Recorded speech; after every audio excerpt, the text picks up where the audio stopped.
ሰላም ጤና ይስጥልኝ ክቡራን ተመልካቾቻችን እንደምን አላችሁ? ሳምንታዊ ማራኪ ጤና ፕሮግራማችን ተጀምሯል። ማራኪ ጤና በሃንቴድ ስቱዲዮ እየተዘጋጀ በፋና ሚዲያ ኮርፖሬሽን ዘወትር በዚህ ሰዓት ወደ እናንተ ይደርሳል። አጠቃላይ ትኩረታችን ሕክምና ላይ ነው የምናደርገው። በማህበራዊ ጉዳዮች፣ በህፃናት ጤና፣ እንደዚሁ አመጋገብና የውበትና አጠባበቅ ላይ የተያዙ ጉዳዮችን እናነሳለን። የስነ ውበት፣ ማህፀንና ጽንስ ህክምናዎች የተያዙ የተለያዩ ማህበራዊ ጉዳዮችን ጭምር በደንብ በስፋት የምናየው ነው የሚሆነው። ዛሬም የተለያዩ ጉዳዮችን ወደ እናንተ ለማቅረብ እንግዲህ ዝግጅታችን አጠናቀን ወደ እናንተ መተናል። ሁል ጊዜ ስለምትሰጡን ሀሳብ አስተያየትና ጥቆማ እጅግ አድርገን እናመሰግናለን። ሃንቴድ ስቱዲዮ እንግዲህ ጠቅላላ ባለሙያዎቹም እንደዚህ የህክምና አማካሪዎችም ጭምር ለእናንተ ይጠቅማሉ የሚሏቸውን ሀሳቦች መርጠን ያዘጋጀ ነው።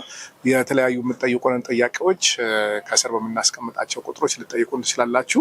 ጥያቄዎቻችሁን አቅርባችሁ ያልመለስንላችሁ ደግሞ ካሉ ዘወትር በስራ ሰዓት በቢሮ ቁጥር በመደወል እንደዚሁ ከባለሙያዎቻችን ጋር መገናኘት የምትችሉ ነው የሚሆነው።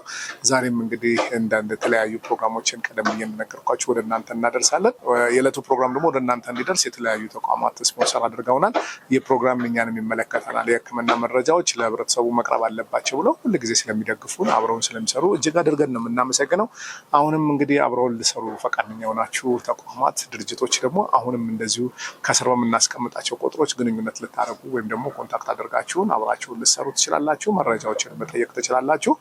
እንግዲህ ዛሬ ፕሮግራማችን የምንጀምረው መጋቢት 24 ወይም ደግሞ አፕሪል 2 የኦቲዝም ቀን የሚታሰብበት ቀን ነው። ይህንን በማስመልከት እንግዲህ አጠር ያለ ፕሮግራም አዘጋጅተናል። እንግዲህ ይህ የግንዛቤ ማስጨበጫ ወር ወይም ደግሞ ቀን ጋር ተያይዞ ስለ ኦቲዝም ምን ያህል ያውቃሉ የሚለውን ነገር ለማስቃኘት እንሞክራለን። የዓለም ጤና ድርጅት እንደሚያሳውቀው ወይም ደግሞ እንዳስታወቀው ከ100 ህጻናት በአንዱ ላይ የኦቲዝም ችግር እንደሚከሰት ይገልጻል። ኦቲዝምን በምን መለየት ይቻላል? ወላጆች ይህን ችግር ሲገጥም ምን ማድረግ አለባቸው? ምንስ አይነት ውሳኔ መወሰን እና ወዴት መውሰድ ይገባቸዋል? ልጆችንስ በምን አይነት ሁኔታ ማወቅ ይችላሉ የሚለውን ነገር ለማስቃኘት እንሞክራለን። እናንተም ወላጆች እንግዲህ በተለይ ደግሞ ከዚህ ጋር የተጠቃ ልጅ ያላችሁ ወላጆች ደግሞ ሞር ብትመለከቱት የተሻለ ይሆናል ብለን ተስፋ እናደርጋለን። እንግዲህ ከዛ በመቀጠል እንግዲህ ከዶክተር መለሰ ጋር የመገጣጠሚያ ችግሮችን ለማየት እንሞክራለን። የመገጣጠሚያ ችግሮች መንስኤያቸው ምንድን ነው? ከእሱ ጋር ተያይዘው የሚመጡ ችግሮች ምንድን ናቸው የሚለውን ለማየት እንሞክራለን። ዶክተር መለሰ እንግዲህ በጥቁር አንበሳ ሆስፒታል ነው የሚሰሩት። በማርሻ ቀዶ ሕክምና ማዕከልም እንግዲህ የተለያዩ ቀዶ ሕክምና አገልግሎቶችን ይሰጣሉ። ይህ የመገጣጠሚያ ችግር ምንድን ነው የሚለው ያው ብዙዎቻችን የሚያሳስበን ነገር ነው። ግን ከሱ ጋር ተያይዞ ይህን ችግር ለማከም በአዲስ መልክ በሀገራችን እንግዲህ የተሰጠበት ያለው የአርትራስኮፒ ስለሚባለው ማሽንም እንደዚሁ ደግሞ የተለያዩ ገለጻዎች ያደርጉልናል። ዶክተር መለሰ እንግዲህ አብረውን ስለነበሩ በድጋሚ እጅግ አድርጌ ያመሰግናለሁ። ፕሮግራሙ ላይ ያመስገኛቸዋለሁ። አሁንም እንግዲህ ለእናንተ ይጠቅማሉ ያሉትን መረጃዎች ስለሚያጋሩን እጅግ አድርጌ ነው የማመሰግነው። ሁለቱም ፕሮግራሞች ተከታትለን እንመለሳለን። ከኔ ጋር አብረን እንግዲህ የምንገናኝ ነው የሚሆነው። ሁለቱም ፕሮግራሞች እንድትከታተሉ ጋብዛለሁ። መልካም ቆይታ።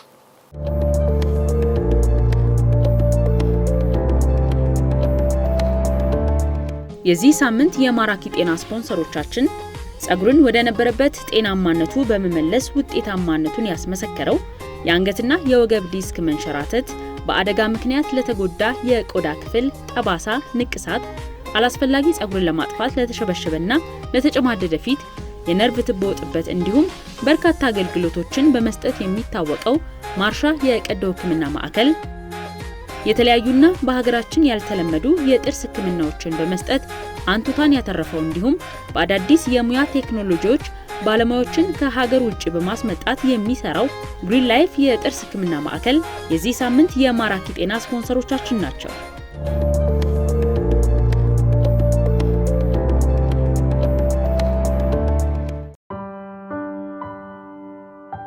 ሰላም ጤና ይስጥልን ውድ የማራኪ ጤና ቤተሰቦች እንደምንቆያችሁ ነው። ዛሬ በማራኪ ጤና ቅምሻ ሰዓታችን የኦቲዝም ግንዛቤ ማስጨበጫ ቀን የሆነውን ኤፕሪል 2ን አስመልክተን ስለ ኦቲዝም ምን ያህል ያውቃሉ የሚለውን መረጃ ለመስጠት ወደ እናንተ መተናል። ተከታተሉ። እንደሚታወቀው ኤፕሪል 2 የዓለም የኦቲዝም ቀን የሚከበርበት ሲሆን በዕለቱም ስለ ኦቲዝም ግንዛቤን በመፍጠርና ስለ ህመሙ አነስተኛ ግንዛቤ ያላቸውን በማስፋት ቀኑ ተከብሮ ይውላል። ኦቲዝም ስፔክትረም ዲስኦርደር ወይንም ኦቲዝም ከነርቭና አንጎል አሰራር ሂደት ጋር ግንኙነት ያለው የእድገት ችግር ነው። ይህ ህመም ከሰዎች ጋር በሚደረግ ግንኙነትና መስተጋብር ልዩነት ተለይቶ የሚታወቅ ሲሆን ኦቲዝም ያለባቸው ሰዎች ብዙውን ጊዜ የተገደቡና ተደጋጋሚ ፍላጎቶችን ወይንም ባህሪዎችን እንደሚያሳዩ የዘርፉ ባለሙያዎች ይናገራሉ። ለኦቲዝም አጋላጭ የሆኑ ሁኔታዎች ምንድን ናቸው? አንደኛ ዘረመል ወይንም ተፈጥሯዊ። ይህም ማለት በቤተሰብ ወይንም በቅርብ ዘመድ የኦቲዝም ህመም ተጠቂ ካለ እድሜ ከገፋ በኋላ ልጅ መውለድ ወይንም አባት ከ40 ዓመት በላይ እናት ደግሞ ከ35 ዓመት በላይ ሲሆኑ ልጆችን በጣም አቀራርቦ መውለድ ከ2 ዓመት በታች በሆነ ልዩነት የተወለዱ ህፃናቶች ይበልጥ ተጋላጭ ይሆናሉ። ሌላኛው የመጀመሪያ ልጅና ወንድ ልጅ ይበልጥ ተጋላጭ ይሆናሉ። ሁለተኛው ደግሞ አካባቢያዊ ወይንም አስተዳደጋዊ ምክንያቶች ናቸው። ይህ ማለት በእርግዝና ወቅት እናት የአካላዊም ሆነ የአእምሮ ህመም ተጠቂ ከሆነች፣ ከመጠን በላይ ውፍረት ካላት፣ የተለያዩ መድኃኒቶችን የምትወስድ ከሆነ፣ ለኬሚካሎች ተጋላጭ ከሆነች፣ የአልኮል መጠጦችን ደጋግማ የምትወስድ ከሆነ፣ በወሊድ ወቅት ደግሞ መወለድ ካለበት ጊዜ ቀድሞ የተወለደ ልጅ፣ አነስተኛ ክብደት፣ ህፃናት ከተወለዱ በኋላ ደግሞ በወሊድ ጊዜ የሚከሰቱ ማንኛውም ጉዳቶች፣ ደም መፍሰስ፣ የተራዘመ ምጥ፣ የማጅራት ገትር ህመም፣ የሚጥል ህመም፣ የምግብ እጥረት፣ እነዚህ ለኦቲዝም አጋላጭ የሆኑ ሁኔታዎች ተደርገው ይወሰዳሉ።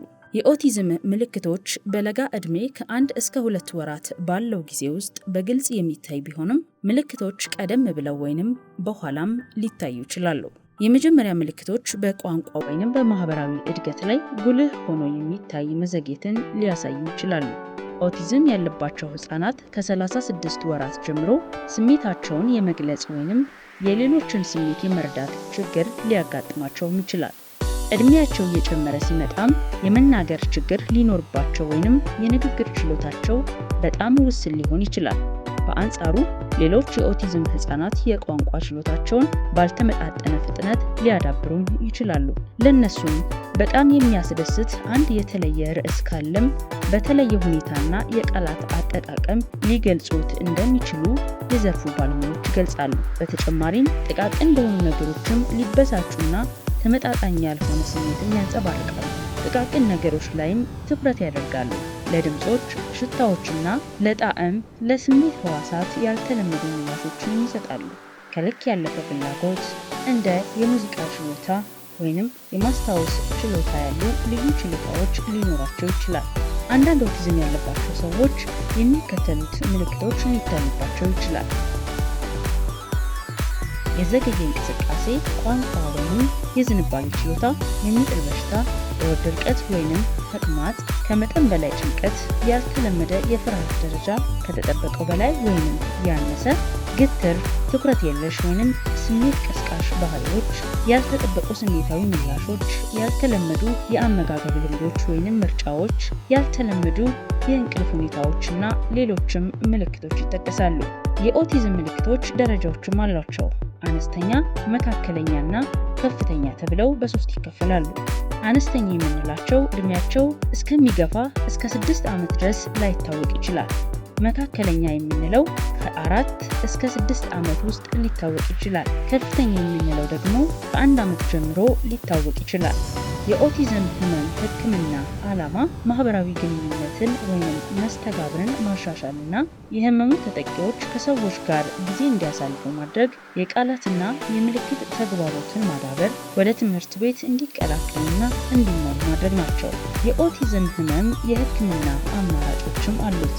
ይህም የመድኃኒት ህክምና ሲሆን በታማሚው ላይ አስቸጋሪ ባህሪ ሲኖር፣ የምግብ ፍላጎት ሲቀንስና የእንቅልፍ ችግር ሲኖር የሚሰጥ ነው። ሌላኛው ደግሞ የስነ ልቦና፣ የማህበራዊና የባህሪ ህክምና ነው። ይህ ህክምና ከፍተኛ ለውጥ የሚገኝበት ሲሆን ትዕግስትና ከፍተኛ ክትትል የሚጠይቅ ነው። አስታውሱ፣ ሁሉም ወላጅ ልጆቹን ማዳመጥና በተለያዩ ማህበራዊ ግንኙነቶች ላይ እንዲሳተፉ ማድረግ ይኖርበታል። የኦቲዝም ህክምና ለማድረግ 3 አይነት ዘዴዎች ጥቅም ላይ የሚውሉ ሲሆን እነሱም የተለያዩ ምልክታዎችን ወይንም ህክምናዎችን ማድረግ፣ የዘረመል ምልከታዎች ወይንም ዲኤንኤን በመጠቀም እንዲሁም የህመሙ ምልክት ወይም ግምገማዎችን ማድረግ ናቸው። የኦቲዝም ግንዛቤ ማስጨበጫ ቀን የሆነውን ኤፕሪል 2 አስመልክተን ስለ ኦቲዝም ወደ እናንተ ልናደርስ የወደድነው መረጃ ይህን ይመስላል። ከሌሎች የማራኪ ጤና ፕሮግራሞች ጋር አብራችሁን ቆዩ።